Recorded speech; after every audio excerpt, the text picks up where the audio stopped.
Professor Theln'arix had taught Xenobiology 401 for 17 cycles, and in all that time no one had ever interrupted his Deathworld Protocol lecture. The lecture hall stretched 3 stories high, packed with over 400 cadets from 67 species, and every single one of them knew better than to speak during the sacred ritual of Deathworld fearmongering. It was tradition, it was survival, it was common sense. So when the human girl raised her hand during his dramatic pause about Earth's classification as a Class 12 Extinction Zone, Theln'arix actually felt his secondary heart skip a beat.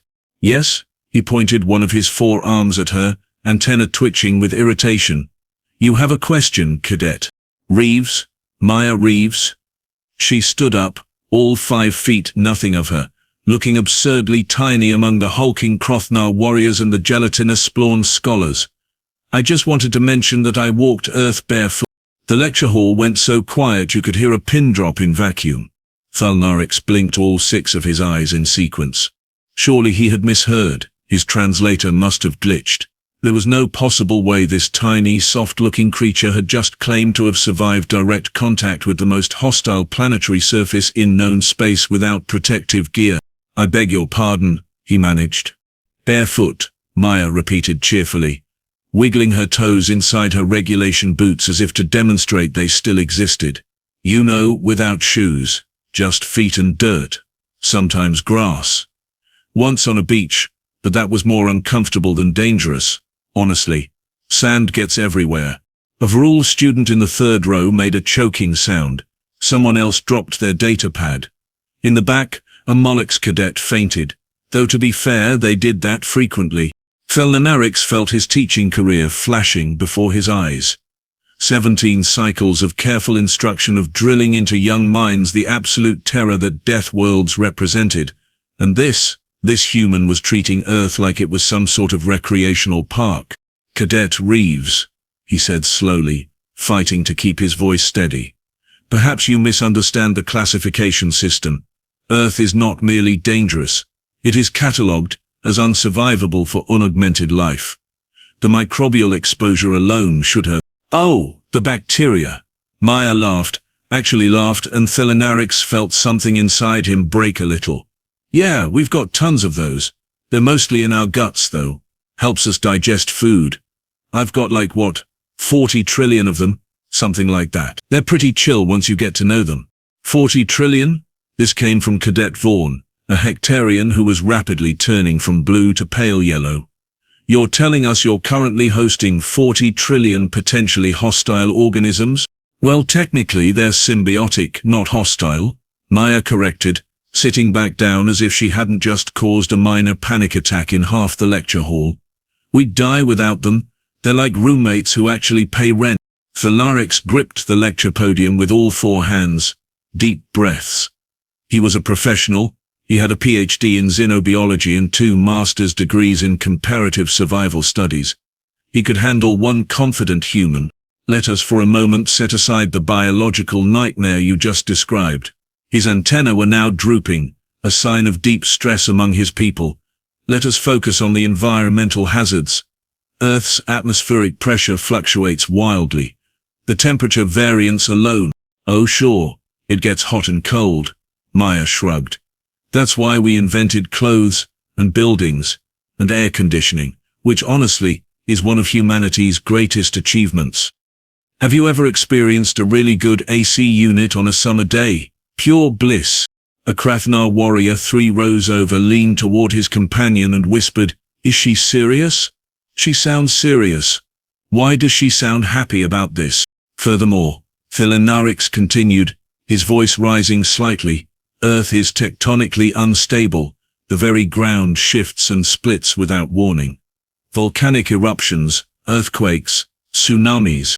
Pompeii was rough, I'll give you that, Maya admitted. But we've gotten better at predicting most of that stuff. Usually we just move away from the angry parts of the planet. Plenty of room elsewhere. Angry parts of the planet, Theln'arix repeated faintly. She calls catastrophic geological events angry parts of the planet. By the 7 rings of Xarthnar, why are you like this?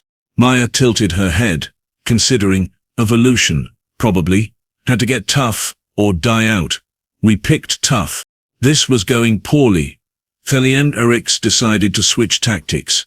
He pulled up his display screen, flooding it with images of Earth's most terrifying fauna. Surely this would make her understand. Perhaps you can explain, he said, gesture becoming more animated, how your species survived sharing a planet with these. The screen showed a saltwater crocodile, jaws wide open, displaying enough teeth to give anyone nightmares. Oh, crikey. That's a beautiful croc. Maya actually leaned forward with interest. We mostly just leave them alone. They leave us alone.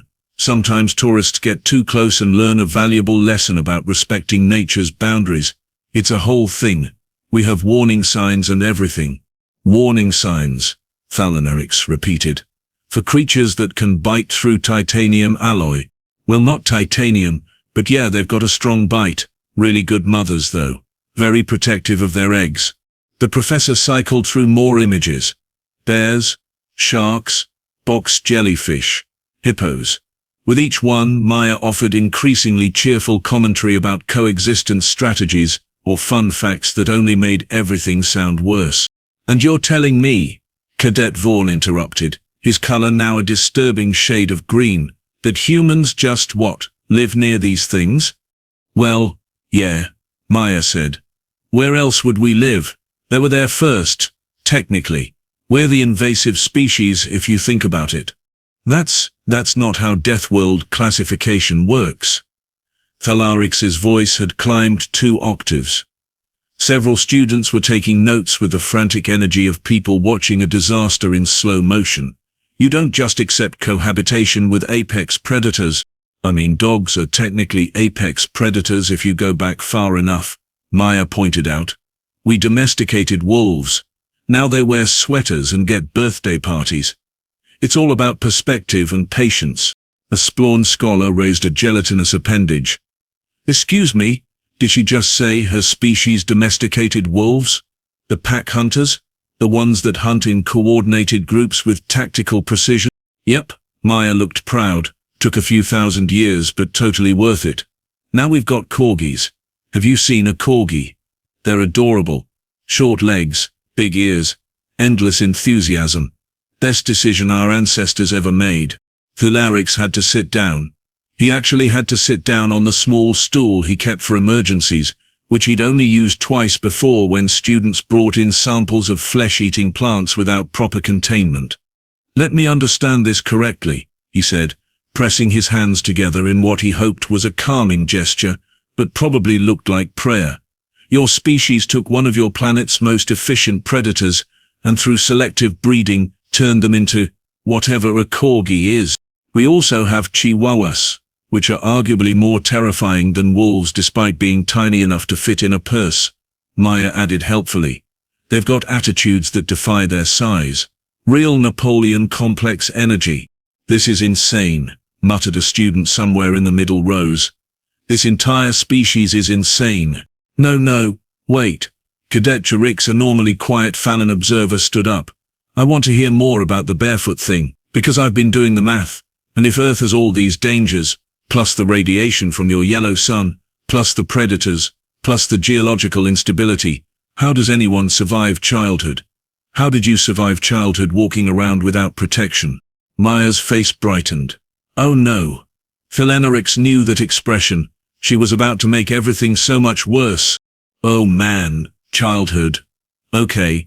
So when I was like 7, my mom would just open the back door in summer and tell me to go play outside until dinner. So I'd spend hours climbing trees, catching frogs in the creek, building forts in the woods, got stung by bees a few times, learned which plants gave you rashes the hard way, fell out of a tree and broke my arm once. You broke a structural bone and kept going? Vaughn looked like he might faint next to the Molix cadet. Well, yeah, after it healed, Maya said reasonably. Took about 6 weeks in a cast. All my friends signed it, had to skip soccer season, which sucked, but I was back to normal by Halloween. Bones are pretty good at fixing themselves if you're patient. Patient, Theln'arix echoed. He was developing a headache, which shouldn't have been possible given his species' pain-resistant neurology. Your bones break and repair as a normal part of childhood development. Not normal exactly, but common enough that every school nurse has seen it a million times. Maya leaned back in her chair. Kids are basically indestructible anyway. We're made of rubber and bad decisions until we hit puberty. The lecture hall had descended into chaos. Students were arguing with each other, pulling up data on their tablets, frantically messaging friends in other classes. 3 different cadets were trying to access classified human medical records. Someone was crying. Theln'arix wasn't sure who, but he understood the impulse. All right. He stood up, waving all 4 arms for attention. Everyone calm down. Cadet Reeves, while your experiences are certainly illuminating in the most horrifying way possible, we need to return to the actual curriculum. Can I ask a question first? Maya's hand was up again. I feel like I've lost control of this situation entirely, so why not? Theln'arix slumped back onto his stool. Why do you call Earth a death world? Maya asked, and she sounded genuinely curious. Like, I get that it's more intense than a lot of planets in the Federation, but calling it a death world seems kind of dramatic. It's just home.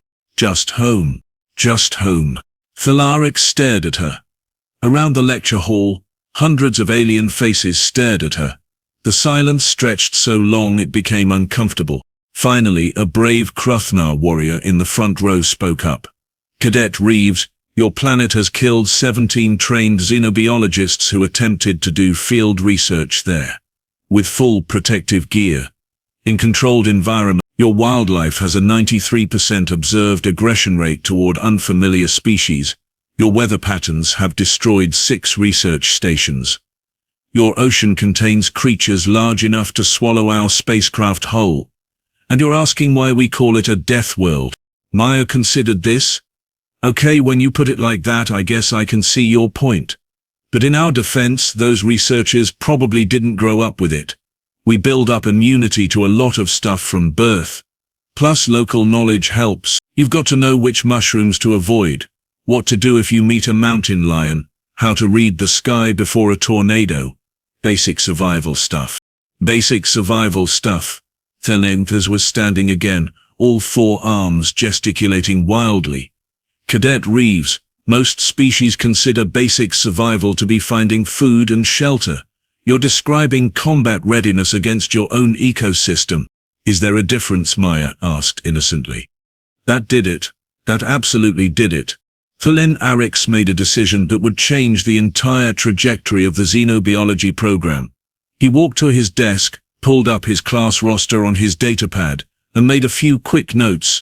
Cadet Reeves, he said, his voice suddenly very calm, which made several students nervous. How would you like to be a guest lecturer? Maya blinked. Seriously? Absolutely seriously. It's clear that our curriculum is missing a crucial perspective. He gestured at the stunned faces around the lecture hall. These cadets will be serving on mixed species crews, potentially visiting Category 10 worlds or higher. They need to understand human baselines, and apparently I need to completely redesign my threat assessment matrices because they're clearly inadequate. That sounds amazing. Maya was actually bouncing in her seat now. I could bring pictures, maybe some videos of my little brother's soccer games. Oh, or that time my family went hiking in the Rockies and we saw a moose. Do you guys know about moose? They're like horses designed by a committee that was really into antlers and bad attitudes. Class dismissed, Theln'arix announced abruptly. We will reconvene next week after I have had time to process what I've learned today and possibly file for hazard pay. As the students filed out, muttering and arguing, and pulling up search queries about Earth with the kind of morbid fascination usually reserved for horror media, Theln'arix sat at his desk and stared at his carefully prepared lecture notes. 17 cycles of teaching, 17 cycles of instilling healthy fear of death worlds. One human girl had undone all of it in 20 minutes by being cheerful about childhood injuries and domesticated predators. Professor? Maya had approached his desk, looking genuinely concerned now. Did I mess up your lecture?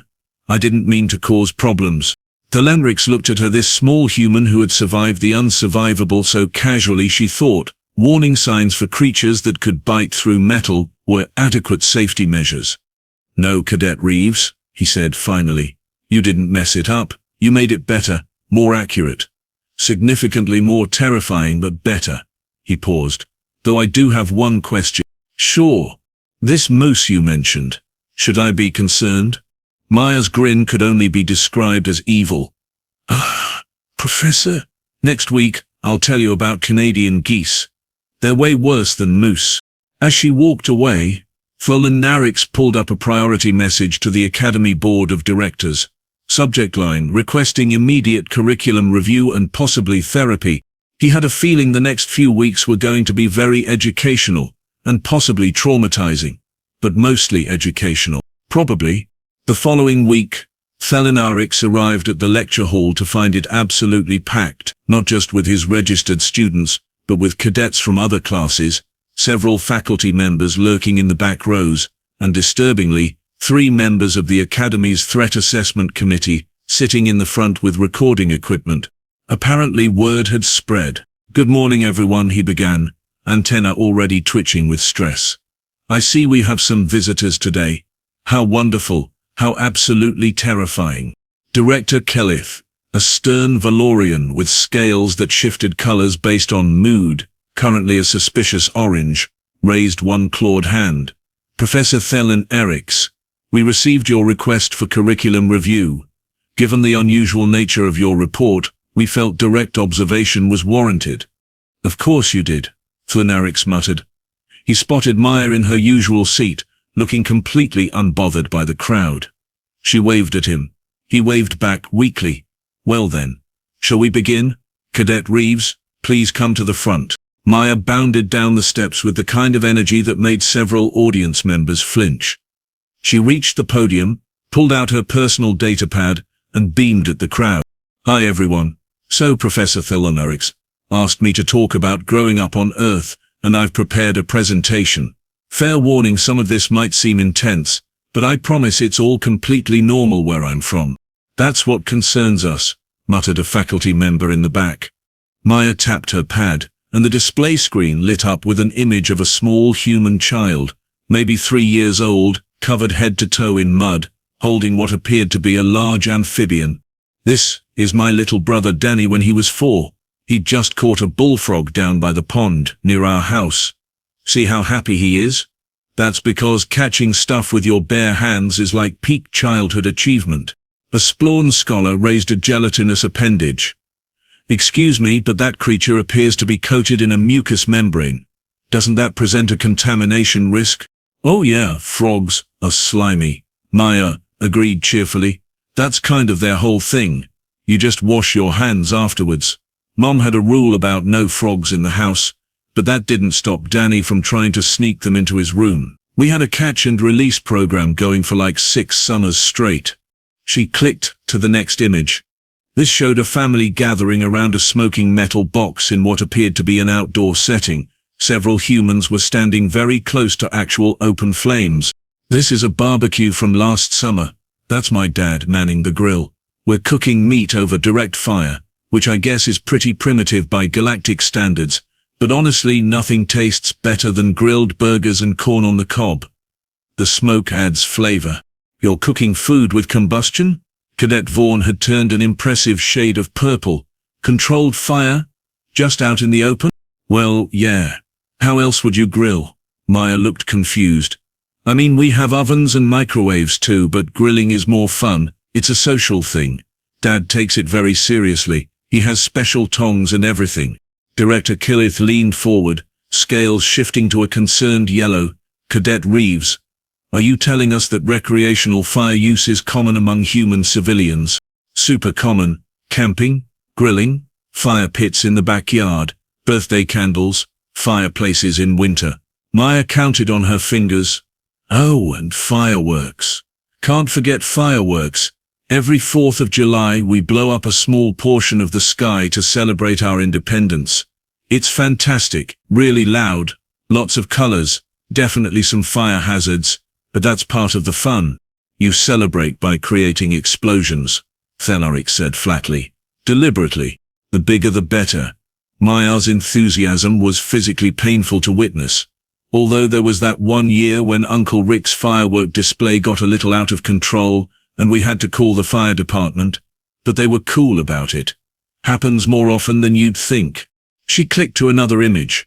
This one showed a group of young humans on primitive two-wheeled vehicles, none of them wearing any visible protective gear beyond small helmets, traveling at what appeared to be significant speeds down a steep incline.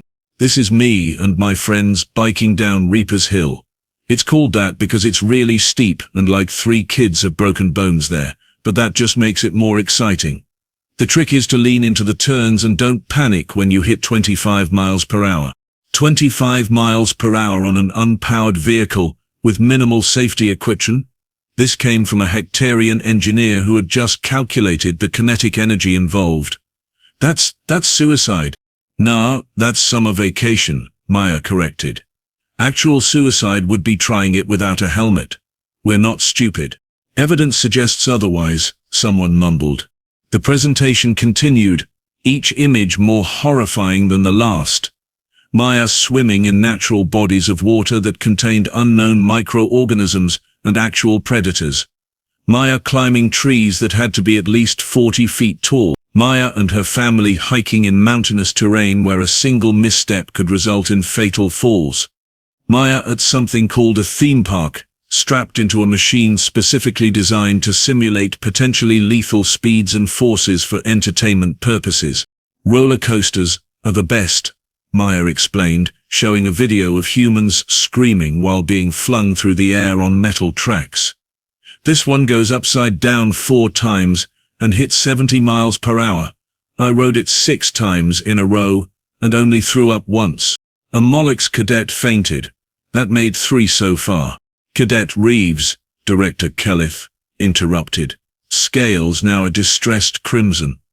I need to ask you something directly. Are you, and I mean this with all due respect, are you aware that everything you've just described would be classified as extreme hazard activities on 90% of Federation worlds? Maya blinked. Really? But these are just normal kid things. Wait until I tell you about school sports. Please don't, Theln'arix begged.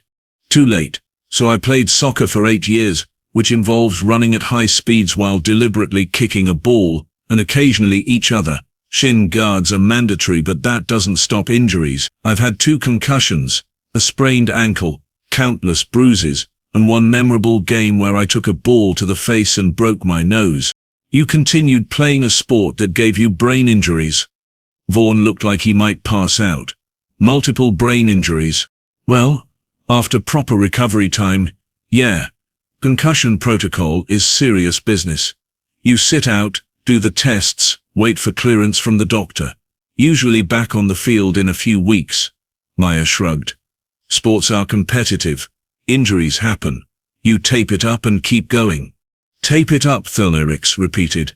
She says tape it up like it's a solution to structural damage. I mean, sometimes you need ice too, Maya added helpfully. A brave Krathnar warrior raised his hand. What's the most dangerous thing you've personally done? Maya's face lit up. Oh no. Everyone in the room leaned forward despite themselves. Okay, so when I was 16, my friends and I went cave exploring in this wild cave system, about 2 hours from my house. Not a tourist cave, like an actual unmapped cave. We had flashlights, rope, basic gear. Anyway, we're maybe 2 hours deep when my friend Alex slips and drops his flashlight down a crevasse. We hear it fall for like 6 seconds before it hits bottom. Several students gasped. Director Kellith's scales went white. So now we're down a light, and we have to backtrack in partial darkness through these narrow tunnels where one wrong turn could get us lost forever. We made it out fine after about 5 hours, but my mom was so mad. Grounded for a month. Totally worth it though. The rock formations were incredible. You explored an unmapped subterranean system with inadequate equipment and no emergency support, Director Kellith said slowly, as if testing each word. For recreation. I mean, when you say it like that, it sounds bad. Because it is bad. In my defense, we told someone where we were going, Maya offered. That's basic safety protocol. Always tell someone your plans before doing something potentially dangerous. The fact that you have a basic safety protocol for potentially dangerous activities is the problem. Theln'arix was pacing now, all four arms gesturing wildly. Most species don't regularly engage in potentially dangerous activities, but how do you have fun? Maya asked, genuinely puzzled. We define fun differently. Vaughn shouted. Fun is safe. Fun is not risking death. That sounds boring, though. The room exploded into arguments. Students were debating human psychology. Faculty members were frantically taking notes. The Threat Assessment Committee was having what looked like a serious crisis of confidence about their entire rating system. Theln'arix let it go on for a few minutes before calling for order. When everyone had settled down mostly, he turned to Maya with what he hoped was a calm expression. Cadet Reeves, I think you've made your point beautifully, if traumatically, but I have one more question. You've told us about all these dangers, all these risks that humans face regularly. What I want to know is why?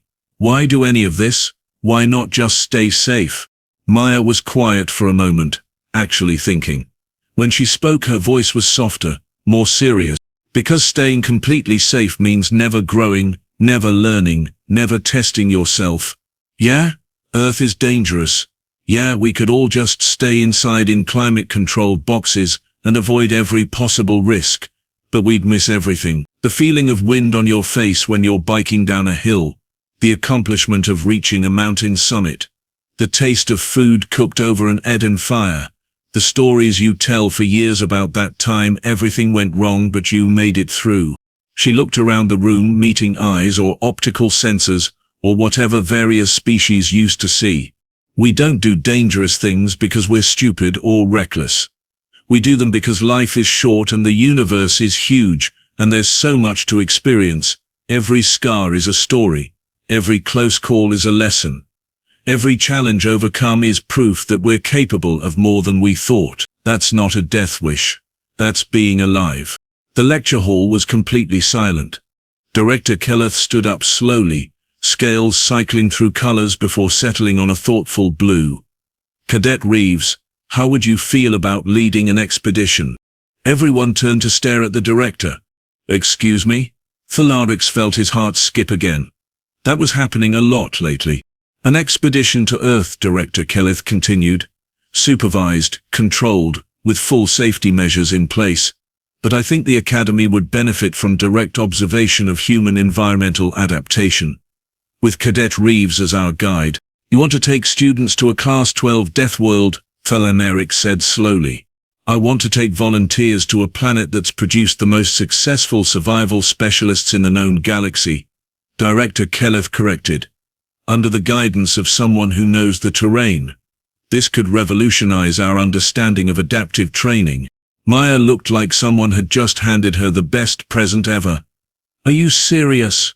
I could take you guys home? Show you around? Oh man, we could go hiking. Or to the beach. Or, oh, there's this awesome cave system I know that's totally safe and mapped. Let's start with something simple, Theln'arix interjected quickly. Perhaps a park. A nice, calm, heavily regulated park. We could go to Yellowstone, Maya suggested. Beautiful scenery, geothermal features, lots of wildlife. There's this great trail where you can see bison, the large herbivores that can weigh up to 2,000 pounds and charge at speeds of 35 miles per hour.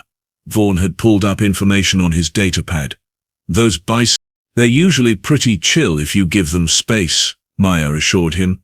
We'd stay like 100 yards away, probably. Director Kelleth nodded decisively. I'll begin preparations. Volunteers only, full medical support, complete documentation. This will either be the most educational experience in Academy history or a complete disaster. Why not both? Maya said brightly.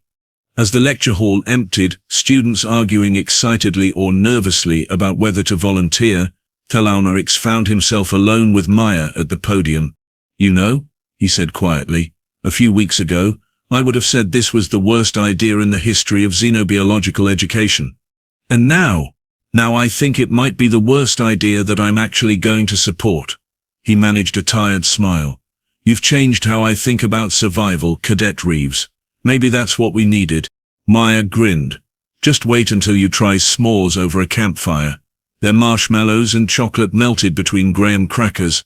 Absolutely worth the minor fire hazard. Of course there's a fire hazard, Theln'arix sighed. Why would there not be a fire hazard? 3 weeks later, a transport ship left the academy carrying 25 volunteer cadets, 5 faculty members, 2 full medical teams, and enough safety equipment to supply a small military operation. Destination: specifically a carefully selected national park in what humans called Wyoming.